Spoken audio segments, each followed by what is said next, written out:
우리 읽은 말씀으로 순종할 수 있습니다. 해야 합니다. 라는 제목으로 잠시 말씀의 은혜를 나누고자 합니다.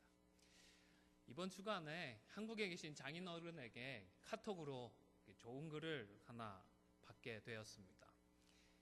아마 냉동 식품 회사에 가공식품 회사에 일하셨던 분인 것 같은데 평소처럼 퇴근하기 전에 이제 냉동 창고를 한번 점검하기 위해서 창고 안에 들어갔는데 어찌된 일인지 그날따라 그냥 이 냉동 창고 문이 닫혀버렸다고 합니다. 놀래서 문을 열려고 했는데 이미 굳게 잠겨진 이 문은 열릴 생각을 하지 않고 두드리고 소리를 쳐도 아무도 와서 확인을 해주지 않는 겁니다. 무려 5시간이나 갇혀 있었다고 하는데 몸이 얼어가면서 정말 이렇게 죽는가 보다 라는 생각을 했는데 그런 순간에 이제 그 회사 경비원 아저씨가 문을 열고 들어오셔서 구사일생으로 살아났다고 합니다. 어떻게 알고 자신을 그렇게 창고까지 찾아와서 구해주셨는지 여쭈어 보았는데 알고 봤더니 이 여자분이 아침에 출근할 때는 이 경비하시는 어르신께 안녕하세요 인사를 하고 퇴근할 때에도 꼭 수고 많으십니다 안녕히 계세요 인사를 하고 퇴근을 했다고 합니다. 경비하시는 분이 35년을 근무했는데 이 한 분만 그렇게 인사를 매일같이 건넸다고 합니다. 근데 그날도 분명히 퇴근 시간이 지났는데 인사해 주시던 그분이 없으니까 이상하다 무슨 일이지 아침에는 분명히 인사를 건넸는데 왜 퇴근을 다른 사람들은 다 갔는데 왜 퇴근을 하지 않지? 궁금해하면서 여기저기 이제 찾기를 시작을 했다고 합니다. 그리고는 이 냉동 창고까지 찾아와서 혹시 여기 있나 싶어서 들어갔다가 이 생명을 그날 구하게 되었던 것입니다. 아침에 안녕하세요 퇴근할 때 안녕히 계세요 사실 뭐 별거 아니지 않습니까? 대수롭지 않게 넘어갈 수 있는 그런 일인데 그런데 하루 이틀 3일 그렇게 건넸던 별 의미 없어 보이고 가치 없어 보였던 그 인사말이 결국 자신의 생명을 구하는 데 기여를 했던 것입니다. 표시나지 않는다고 해서 가치 없는 일은 아닙니다. 그렇죠? 지금 당장에 결과가 나타나지 않는다고 해서 소용없는 일이 아닙니다. 당장에 어떤 괄목할 만한 결과들이 나지 않더라도 포기하지 말고 그 가치를 잊어버리지 말고 우리가 꾸준히 감당해 가야겠다 싶습니다. 사실 말씀 읽고 기도하고 하는 일들 표시가 별로 나지 않는 일 아닙니까? 수십 년씩 해오셨는데 이게 얼마나 가치 있는 일인지 얼마나 나를 변화시켜 왔는지 우리를 얼마나 새롭게 해왔는지 이게 정말로 가능한 일일까 의구심이 들 정도인데 그러나 정말로 가치 있는 일이고 반드시 그 언젠가 그 효과를 바라고 그 가치를 드러낼 것이라는 믿음으로 묵묵히 꾸준히 말씀과 기도의 자리를 지켜나가시는 저와 여러분이 되실 수 있기를 주님의 이름으로 축원을 드립니다. 이번 주에 그 한국 테니스 선수 중에 정현이라는 선수가 US 오픈에서 4강까지 올라갔잖아요. 안타깝게 발에 물집만 아니었어도 좀 더 해볼만 하지 않았을까라는 생각이 들 정도였는데 참 대단하다, 정말로 훌륭하다라는 생각을 하게 됩니다. 또 저렇게 되려고 하면 얼마나 연습을 많이 했을까 싶습니다. 테니스 우리 김 장로님 테니스 하셨다고 하는데 훈련이 얼마나 힘들고 지루한지 아실 것 같아요. 포핸드 맨날 똑같은 자세 연습해야 되고 백핸드도 똑같이 연습해야 되고 입에 단내가 날 정도로 기초 훈련을 해야 되고 얼마나 힘들었을까 얼마나 연습을 많이 했을까 싶습니다. 사실은 제가 남자애만 둘인데요 얘네들하고 테니스 정도는 같이 하면 좋겠다 싶어서 테니스를 가르쳐 주려고 시도했던 적이 있습니다. 그냥 뭐 할 수 있겠다 싶은 게 아니라 비디오 게임에서 테니스 하는 거는 되게 좋아하더라고요. 굉장히 좋아하더라고요. 즐겁게 해서 뭐 비디오 게임 좋아할 정도면 테니스를 같이 해볼 수 있지 않을까 해서 이제 코트에 나갔습니다. 아는 목사님 통해서 이제 자세도 잡고 연습도 하고 하는데 이건 싫어하는 겁니다. 이 힘드니까 처음에 기본 자세를 잡고 반복해서 훈련하고 하는 게 이게 무슨 재미인지 모르겠고 라켓 만들고 휘두르는데 재미를 못 느끼는 겁니다. 그래서 결국 아이들 테니스 가르치는 데는 실패를 하고 말았습니다. 그 재미를 아직 깨닫지 못하고 반복해서 훈련하는 것이 싫고 또 애들이 어릴 때여서 그러는지 체력도 안 되고 해서 결국은 실패를 했습니다. 2017년 크리스천 투데이 6월 16일자 인터넷판에 보니까 우리 한국교회 성도들이 일주일 동안 평균적으로 1시간 45분 정도 성경을 읽는다라는 조사 결과를 발표했습니다. 그리고 10명 중에 7명은 삶의 문제에 대해서 성경을 통하여서 답을 찾은 적이 있다라고 답을 하셨습니다. 제가 예상했던 것보다는 훨씬 양호한 결과였습니다. 하루 고작 15분 생각하시겠지만 매일매일 15분 결코 적지 않은 숫자라고 시간이라고 저는 생각을 합니다. 보통 한 장 읽는데 10분 정도 걸리지 않습니까? 적어도 하루에 한 장 반 정도는 그래도 성경을 꾸준히 읽는다는 말인데, 그런데 질문을 조금 바꾸면 같은 결과가 나올까 싶습니다. 읽은 말씀에 얼마나 순종하십니까? 여러분 알고 있는 하나님의 말씀에는 과연 얼마나 잘 순종하십니까? 10명 중에 7분이 그렇습니다 라고 자신 있게 대답할 수 있을까요? 아마 그 비율이 훨씬 낮아지지 않을까라는 생각을 합니다. 야고보 사도는 행함이 없으면 죽은 믿음이라고 했습니다. 말씀을 알지만 그 말씀에 순종하지 못하면 의미가 없는 것입니다. 죽은 것입니다. 또 오늘 우리가 읽은 본문에서 선지자는 순종이 뭐보다 낫다고요? 제사보다 낫다.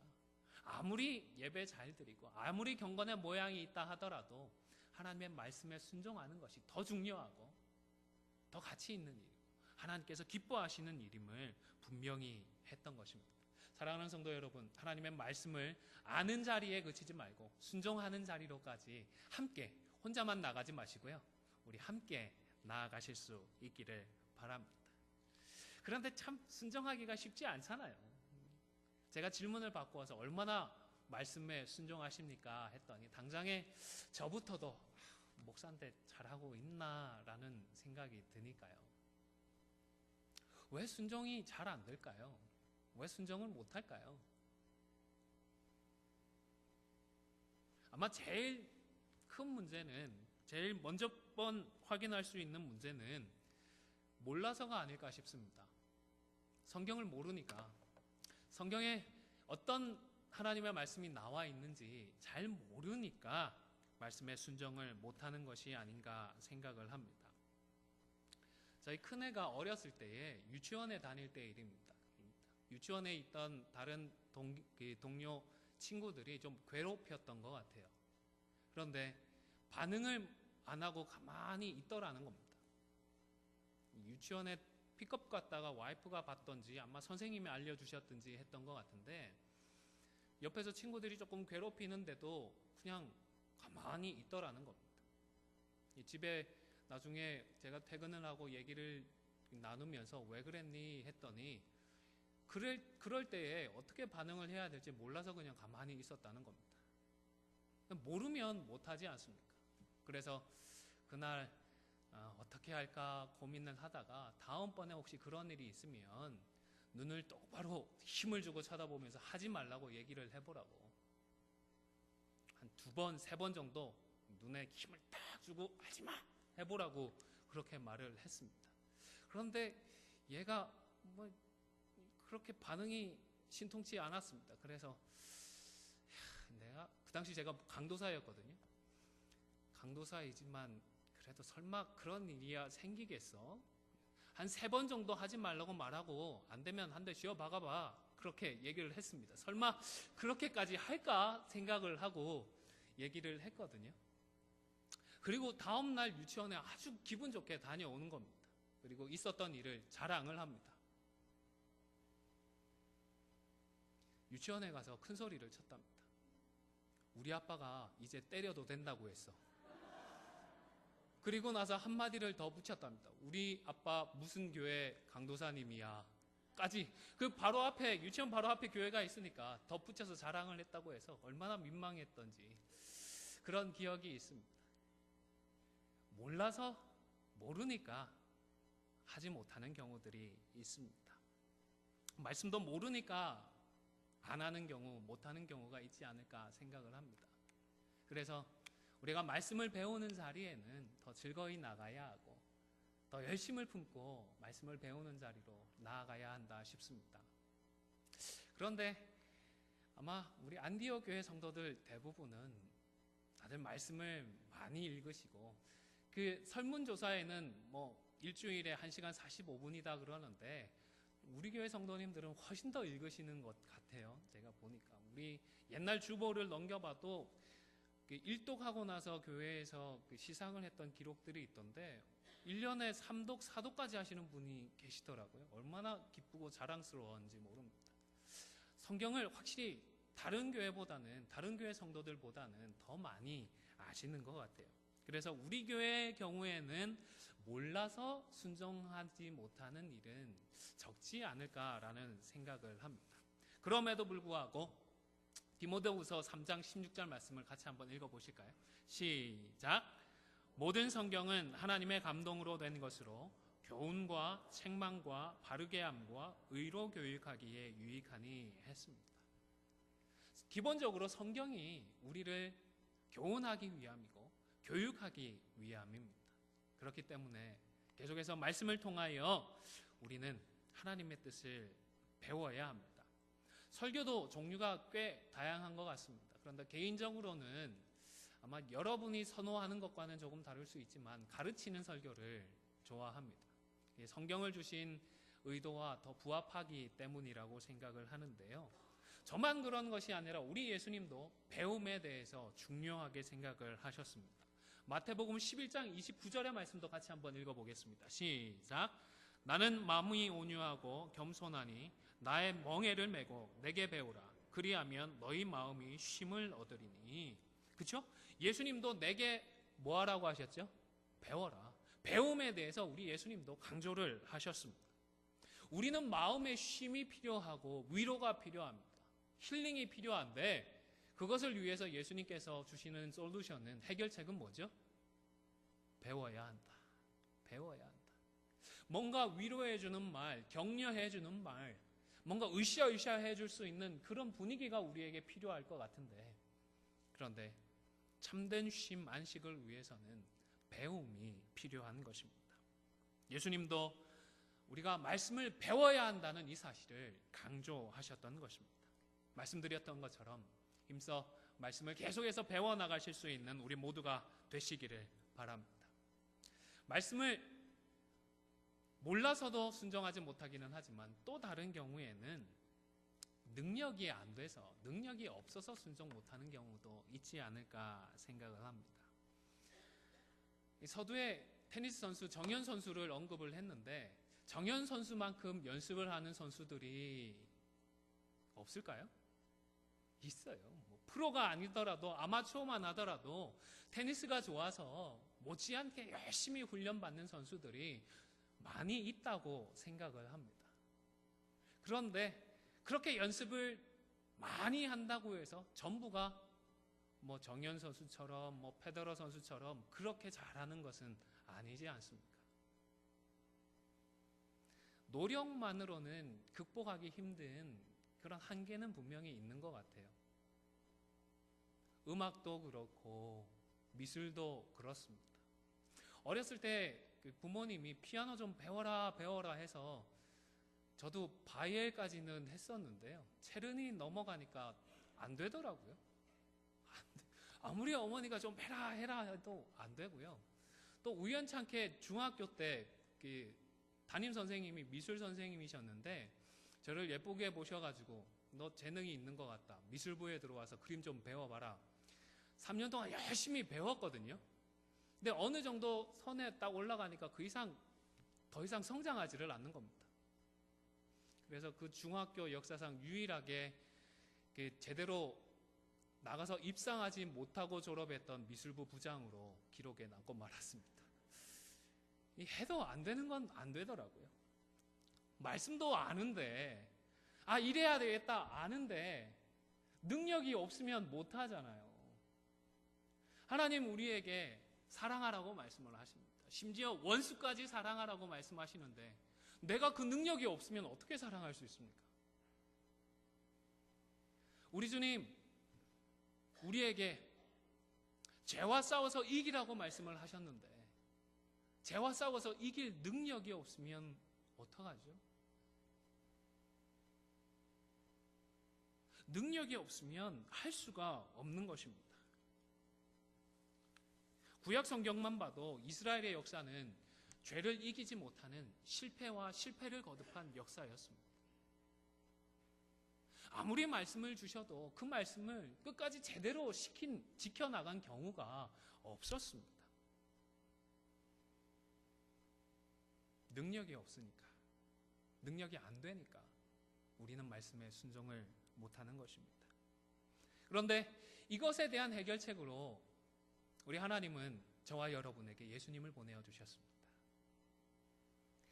에베소서 5장 1절에서 2절 말씀을 같이 한번 읽겠습니다. 시작. 그러므로 사랑을 받는 자녀같이 너희는 하나님을 본받는 자가 되고 그리스도께서 너희를 사랑하신 것 같이 너희도 사랑 가운데 행하라. 그는 우리를 위하여 자신을 버리사 향기로운 제물과 희생제물로 하나님께 드리셨느니라.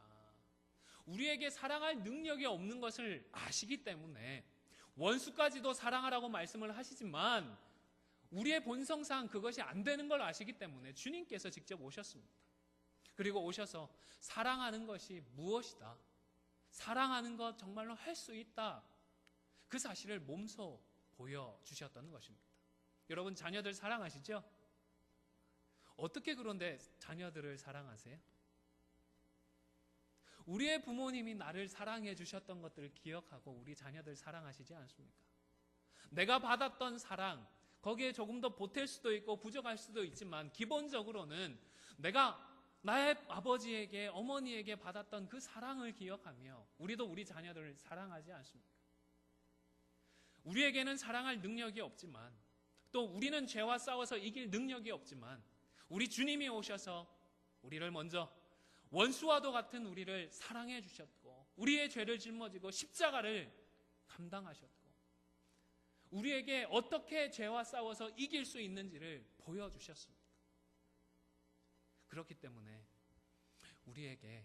우리에게는 능력이 없지만 말씀에 순종하지 못하는 것은 아닌 것입니다. 마가복음 9장 23절도 같이 한번 보실까요? 시작. 예수께서 이르시되 할 수 있거든이 무슨 말이냐? 믿는 자에게는 하지 못할 일이 없느니라. 옛날 개역 한글 번역에는 능치 못할 일이 없다고 번역이 됐죠. 주님 안에 우리가 거하면, 주님을 믿는 믿음이 있으면 사랑할 수 있나요? 아멘입니까? 아멘. 죄와 싸워서 이길 수 있나요? 아멘입니다. 우리의 능력으로 못하지만 주님을 믿을 때에, 주님 안에 우리가 거할 때에 우리는 서로 사랑할 수 있습니다. 우리는 함께 죄와 싸워서 이길 수가 있는 것입니다.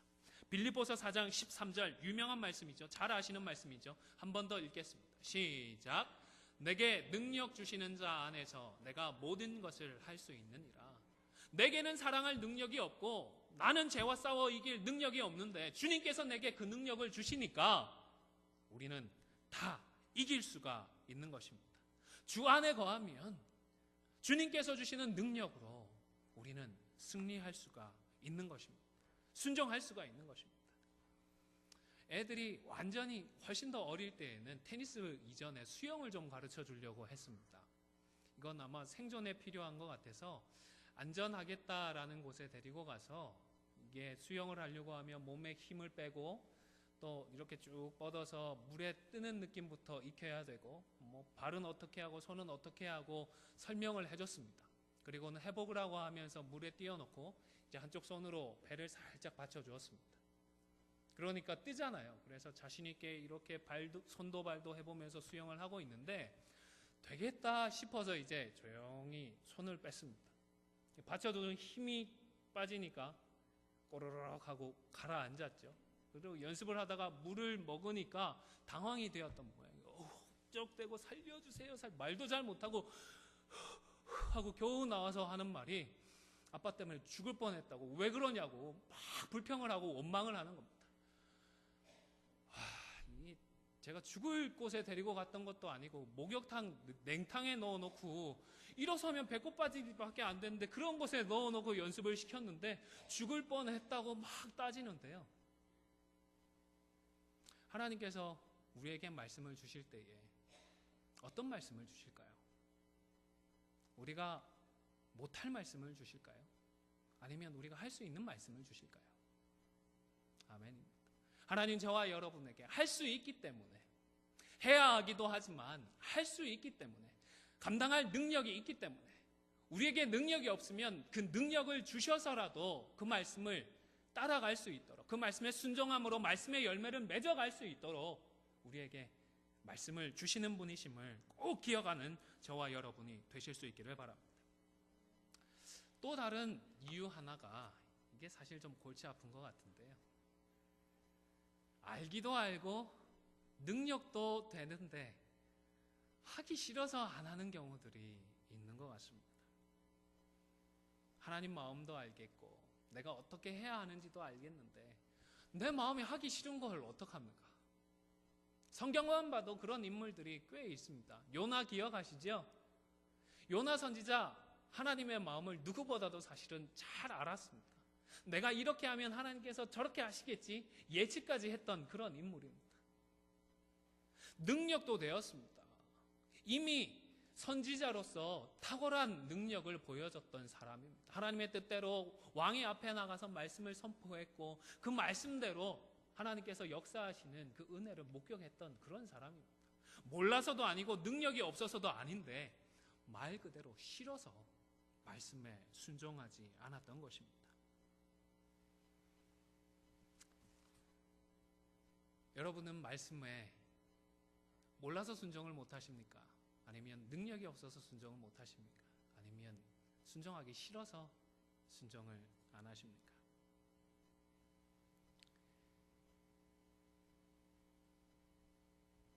그런데 사실 이런 경우도 있지 않겠습니까? 싫어서 순종 못하겠다 하는 경우 솔직히 있지 않습니까? 이런 경우에는 어떻게 해야 할까요? 이런 경우에 저와 여러분에게 주시는 하나님의 해결책은 무엇일까요? 로마서 12장 2절 말씀입니다. 답이 간단하지는 않을 것 같은데요. 함께 읽겠습니다. 시작. 너희는 이 세대를 본받지 말고 오직 마음을 새롭게 함으로 변화를 받아 하나님의 선하시고 기뻐하시고 온전하신 뜻이 무엇인지 분별하도록 하라. 하기 싫을 때는 하기 싫은 마음이 변화되고 새롭게 되는 길밖에 없습니다. 사실 자녀들 키우실 때 애들이 하기 싫어하면 제일 손쉬운 방법이 있었잖아요. 뭐죠? 매입니다. 회초리입니다. 하나님 요나에게도 사실은 매를 드셨습니다. 그렇죠? 그런데 이런 방법 하나님께서 즐겨 쓰시지는 않으십니다. 자발적으로 기쁨으로 하나님의 뜻을 따라주기를 우리 하나님 원하시지 않습니까?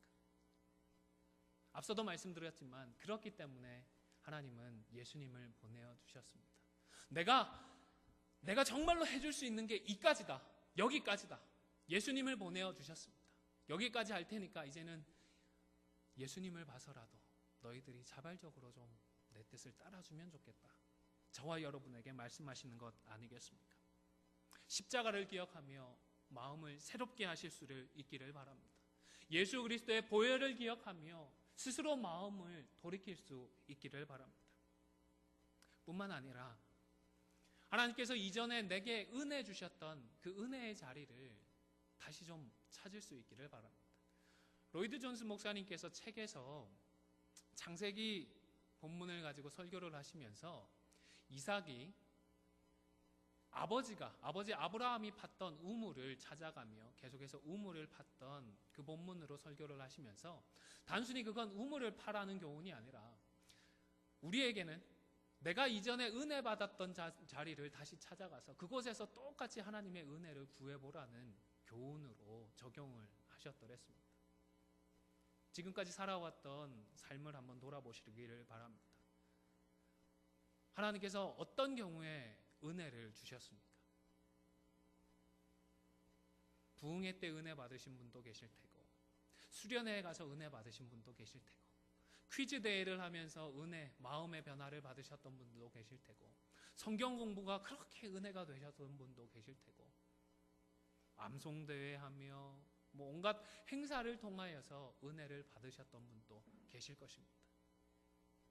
우리가 마음을 새롭게 하기 위하여서 내가 은혜 받았던 바로 그 자리들을 다시금 열심으로 찾아갈 수 있기를 바랍니다. 그래서 올해는 우리가 해봤던 것들 가능한 한 다 해보려고 합니다. 수련회도 할 수 있으면 하고요, 부흥회도 하고요, 무슨 퀴즈대회, 암송대회, 찬양대회 다 해보려고 합니다.